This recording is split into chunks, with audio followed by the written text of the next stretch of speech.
Hello, in this video I'm going to show you the top tricks on the VIVO X300.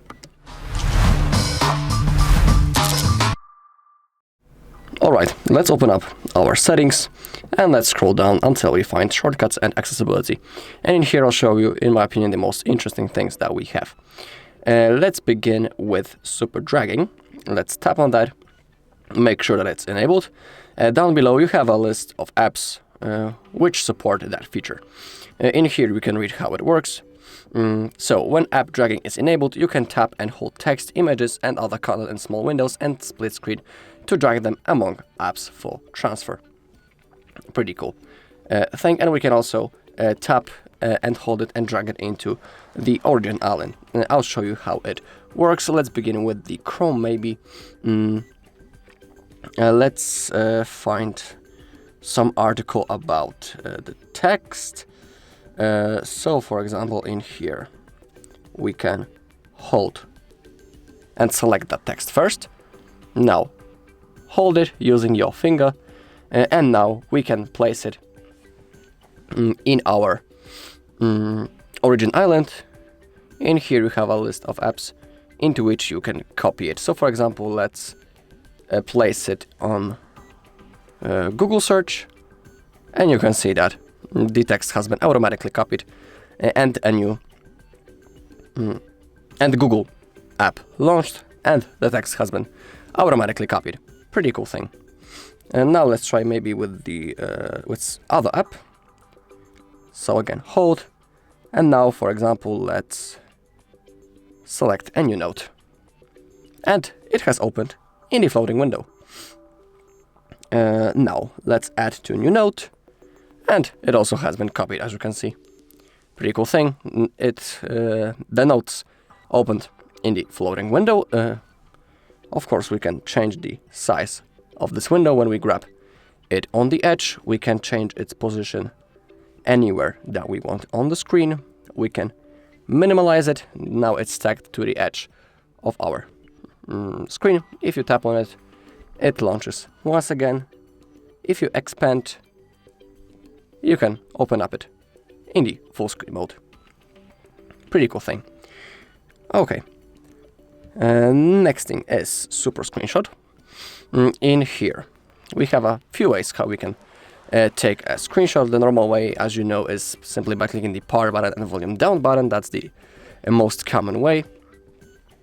And in here we have a preview how we can do it. We can swipe with our 3 fingers to take a screenshot, just like that.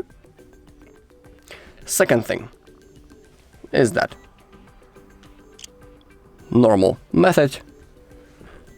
Third thing is sliding and holding on the screen. And now we can take a partial screenshot. We can simply select the part of the screen that we want to take a screenshot of. So let's say I only want that part. Now, to save it, hit this button in the top right corner, and now it also has been saved. Pretty easy thing. And now we need to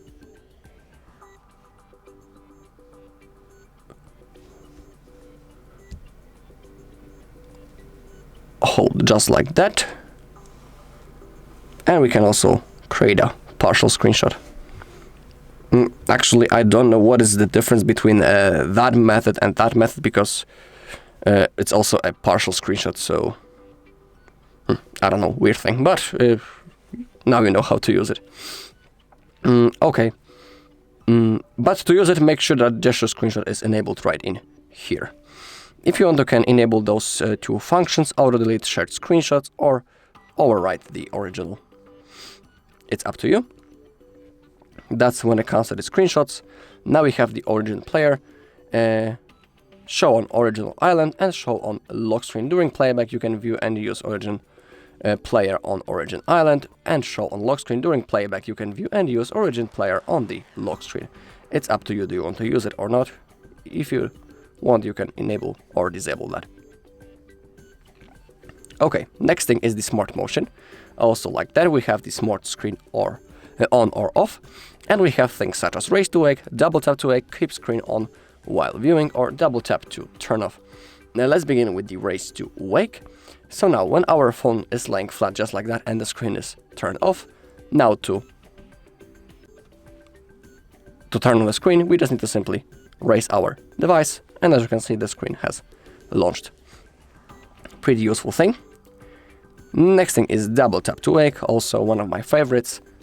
You just need to double tap to launch your screen. It also works pretty nice.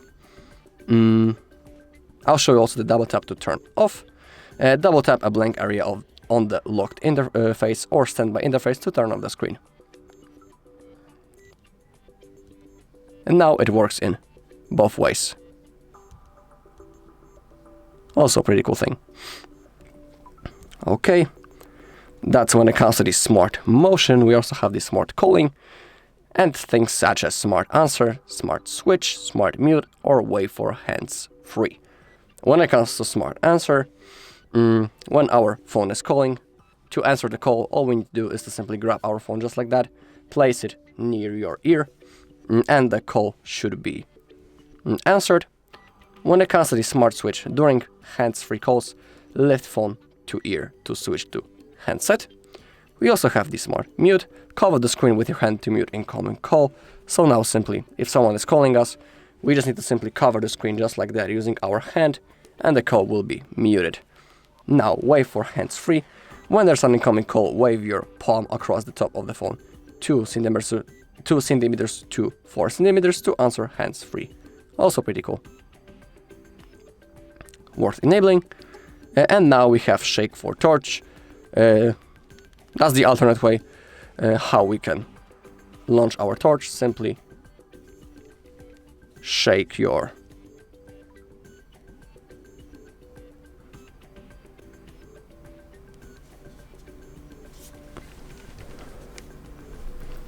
phone to launch the flashlight, but you need to be on your home screen or on your lock screen. I'm wondering, can I turn it off the same way? No, unfortunately not. We can only launch it. That's a shame, because it would be better if you could also turn it off by performing the same gesture, but we cannot have everything. Okay, we also have the quick action. When the screen is off, press and hold volume down button to enable specified features. Currently, turn on or off torch feature is enabled, so when the screen is off, I'll hold volume down button, and the torch launches. When I'll hold again, it has been turned off. Let's select a different feature. Right now, maybe the recording. So now I'll hold. I need to launch the screen, click on agree, and as you can see, the recorder app automatically launches, and it started a new recording, and now my voice is being registered, as you can see. On the bottom we have quick action for camera also, and we can enable it right in here. Double press the volume down button to launch the camera. When the screen is off, we can also select the camera mode, so let's select, for example, normal photo. So now I will double tap volume down and the camera app launches. Also, cool shortcut. Okay, let's go out from this shortcut and accessibility settings, and let's go into ultra game mode, because this device supports gaming. In here, as you can see, we have a lot of things that we can adjust into our own preferences. If you have some games, they will appear right in here. On the top, we have supported games. I have downloaded one game just to check it out, how it works. We have things such as super game resolution. Unfortunately, the Asphalt doesn't support that. Everything depends on the game, but let me show you how this mode looks like. So I will launch the game to show you what you can do. So basically it optimizes our gameplay. To launch the menu, we need to slide from the left side to the right side, and now we have the game tools such as game visual enchantment. We can block calls, we can enable the mismatch prevention, we can block the notifications so we won't get distracted during our gameplay. We can open up the performance panel, and if you want to have the best performance possible, you can select the boost mode for best performance. But remember that your battery consumption will be a little bit increased. Down below we also have the refresh rate. I always keep it on high when I'm playing games. In here you can also quickly change the brightness of your screen. So it's always good to use the game mode when you are playing some games, and I'll leave it to you to find out those other features in the game mode, because they're really it's really cool to, you know, find everything by yourself. Okay, the settings one last time. I'm wondering if there's something more that I want to show you. Actually, yeah, when it comes to day-to-day use, we have the smart sidebar right in here. And in here you can see a list of apps that are currently in this bar. If you click on that arrow in the on the bottom, you can edit those apps. Simply click on edit, and now you can delete the apps from that bar and also add new ones from that list.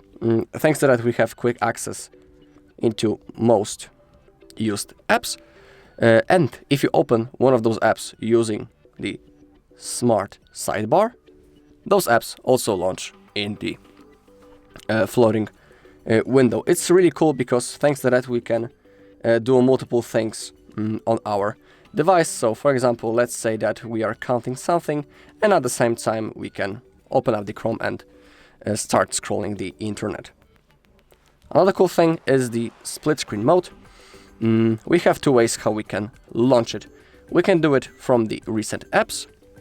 Simply next to name of each app you can find the small arrow, and you can enter the split screen from that mode. Click on got it, and now simply select the second app that you would like to use. But remember that not each app supports split screen mode. So let's try to launch maybe another app. I don't know what, maybe notes, just like that, and you can see that the screen has been split in half. On the top we have our calculator, and on the bottom we have our notes, and we can do two things at the same time. You can also adjust the size of those apps if you grab this bar in the middle, but be aware that if you go too much to the downside, and now when you release your finger, the calculator will launch in a full screen mode. If you click on those three dots in the middle, you can switch the apps, and you can select a new one.